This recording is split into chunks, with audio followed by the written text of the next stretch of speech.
you got? If you haven't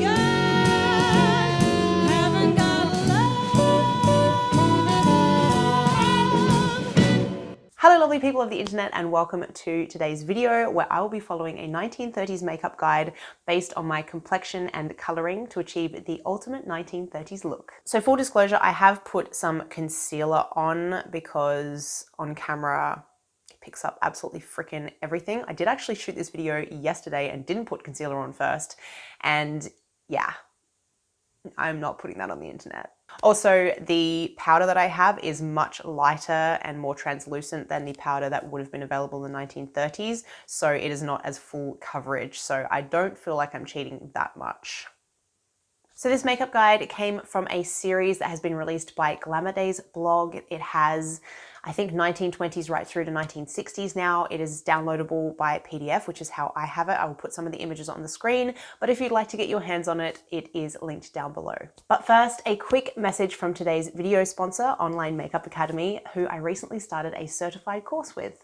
The course that I chose to check out was the hairstyling course. I'm familiar with a lot of the basic techniques from the research and practice that I've done for this channel, but there was a lot of really fantastic tips that I honestly would not have picked up without advice and demonstration from a professional hairdresser with experience. There is also health and safety training and an explanation of different hair types, which is a question I get all the time on this channel, but I honestly really struggle to answer because obviously I'm only working on my own hair. And if you are wanting wonderful explanations on how to curl hair, how to tease, and other great tips that are just as relevant to vintage hairstyling as they are to today's hairstyling, then this course has this in abundance, from braiding to Hollywood waves. The hairstyle that I chose to show you guys today is this side bun hairstyle. I just thought it gave very like glamorous Gatsby vibes, and there were some amazing techniques that I had not come across before, such as twisting the hair and then pushing upwards to kind of bunch the curls together and then tucking under. I also learned about using hairspray during the process of doing the hair. It was just super helpful, and I'm really pleased with the result. Everything is holding really nicely and I don't have as many flyaways as I usually do. I think this course would be particularly useful to those of you who are perhaps looking to take private clients or run vintage hairstyling workshops, but not necessarily looking to learn how to cut and color hair and work in a salon. The courses are video-based and you can do them on your own timeline, so you can smash it out in a couple of weeks or you can pace it out over a year. The certification is achieved by filming and photographing your reproduction of the various techniques and hairstyles and sending them to a certified tutor. This makes it not only easy to demonstrate what you've learned, but also to keep a record of your own progress. So a big thank you to Online Makeup Academy for sponsoring today's video and supporting my channel. Let's get back to our regular scheduled content. There are several categories of colouring in the book. I fit into either the chestnut brunette or the Spanish brunette. As I have very dark hair and eyes, I'm going to go with the Spanish brunette. I also, despite being very pale from all this time living in the UK, I do actually have a yellowy green undertone, so I think I'm more suited to the Spanish brunette. So the guide says, cosmetics for the Spanish brunette. The very dark brunette may be daring in her makeup, especially if her eyes and hair are inky black. If your skin has the lovely olive texture, you may omit the rouge on your cheeks and simply make up eyes and lips. As I said, I'm very pale, so I will definitely be rouging up. So for rouge, it says, if the skin has a dusky shade, a raspberry rouge may be used. Shade it carefully and lightly into the skin as if you were an artist painting a watercolor. I don't have a true dark raspberry shade. A lot of 1930s cosmetics were far more pigmented. I have a blocked nose.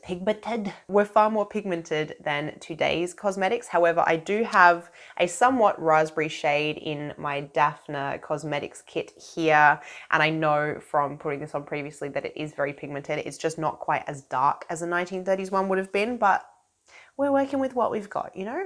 The guide also includes instructions on how to apply your rouge based on your face shape. I have a long face, and so it recommends placing the rouge onto the outer parts of the cheek, not too close to the nose, in sort of a rose petal shape, and then blending up towards the ears, which is what I am doing here. It does also show in the diagram to put the blush very close to the eyeline, so I will be doing that as well. I will be putting on slightly more blush than I normally would because the instructions say to powder at the end, so obviously we'll be muting everything that I put on my face. Next up, we have lipstick, and the guide says the lipstick is brighter than the rouge, but with the same bluish red cast. Now, I don't actually have a raspberry colored lipstick. I have a very sort of true red, a deep red from Morphe called Dominate, but it does have a slight orange tone to it. It's kind of blue brick. It's like right in the middle. It is very strong. And then I have a very blue pink shade that I will mix together to get the desired result. The book is very clear with its instructions on lip shape. I have naturally quite full lips. They're not huge, but they're not particularly thin either. So I think it's kind of the case that I should be following my natural lip line in the center and then bringing it in slightly towards the sides for that very Cupid's bowie shape. And I will be using my lip brush from the lovely Daphne to define. I'm not doing the insides of or corners of my lips because that was not a very 30s thing to do. It was basically focused in the center of the lips and then worked out. I'm now going to go in with the second shade on top, and then I will blend the colors using the lip brush.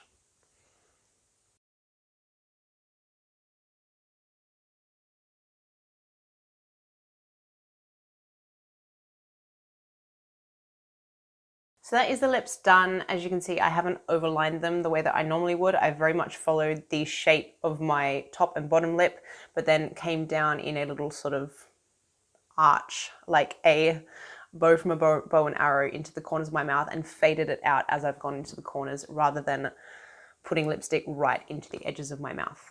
For the eyeshadow, it says that if you have black eyes or very dark eyes, a deep purple shade will prove most effective. So I am diving into my EYN Brights palette, and I'm going to go in with Drama Queen, which is the darkest purple that I have. And it says to just apply it with the finger all over the lid, and you want to have a contrast between your lower lid or your eyelid and your brow bone. One thing I will say about modern makeup is that when you're using a primer, it does stop the eyeshadow from getting into your creases. Like, I've tried really hard to blend that out, but it is stuck there. But I really like the deep purple color. I think they're right. It really is very becoming for dark eyes.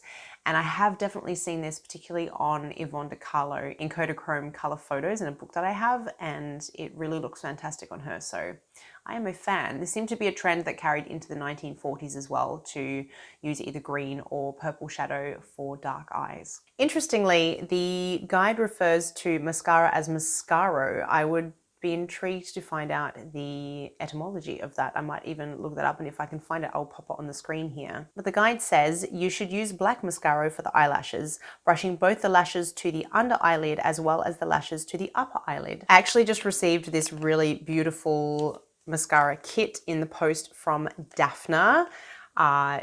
Just the packaging is so adorable. I mean, look at that. How pretty is it? It is so pin-uppy Hollywood glam. Love. So I'm going to try this out. And the way that it is actually designed, it has instructions on the back of the comb packet. You apply the mascara, and then while it is wet, you comb your lashes and push them upwards to get a curling effect. So it feels very vintage. I like it. Now I have thrown on some long wispy lashes because I have stumpy little lashes, and my bottom lashes and top lashes are pretty much the same length, so it looks a little odd if I put mascara on the bottom lashes and no falsies on the top. The guide does actually discuss falsies and even has instructions on how to naturally grow your lashes by combing them daily and applying olive oil, so something I might actually try out, I think.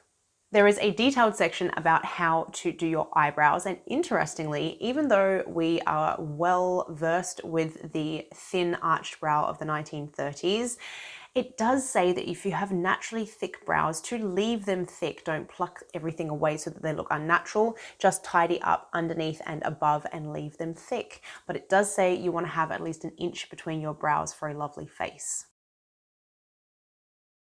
And we've finally come to the powder stage. So I'm supposed to powder my whole face, even my lips, and then dust everything off. So let's do that.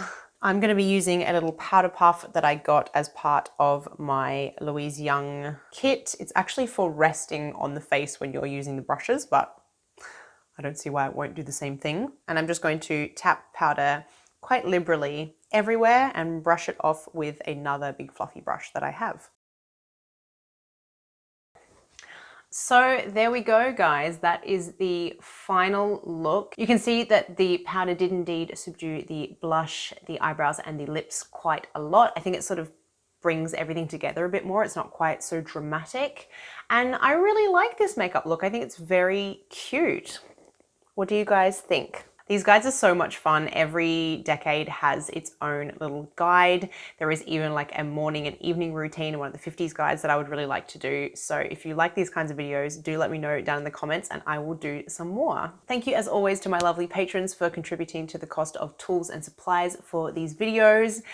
Your support is so much appreciated. If you're interested in becoming a patron, check out the link down below. Once again, a big thank you to Online Makeup Academy for sponsoring today's video. If you're looking for more vintage tips and tricks, come and follow me on my Instagram. Otherwise, I will see you in the next video. Bye.